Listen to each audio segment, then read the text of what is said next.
કરવાની છે? હાથી. Very good. તો આપણે શેની વાર્તા કરવાની છે? વર્ષારાણીની.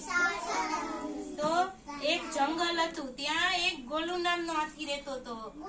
ગોલુ નામનો હાથી રહેતો હતો ને તો એક દિવસ ગોલુએ પોતાનો જન્મદિવસ ઉજવ્યું. શું ઉજવ્યું? જન્મદિવસ ઉજવવા માટે તેને બધા જંગલના ભાઈબંધને આમંત્રણ આપ્યું, જેવા કે રીછભાઈ, વાંદરાભાઈ, હરણભાઈ, મોર, પોપટ, બગલો વગેરે વગેરે બધાને આમંત્રણ આપ્યું. પછી બધા દોસ્તોએ એને આમંત્રણ આપ્યું હતું ને એટલે ગોલુભાઈના જન્મદિવસ માટે એને બધું સજાવટ કરી. તો સજાવટ કરીને તો ગોલુભાઈ તો ખુશ થઈ ગયા અને શું કરવા લાગ્યા? નાચવા લાગ્યા. નાચતા નાચતા ગોલુ બોલ્યો, મોર તું તો ખૂબ જ સારું નૃત્ય કરે છે, તું તો નૃત્ય કર.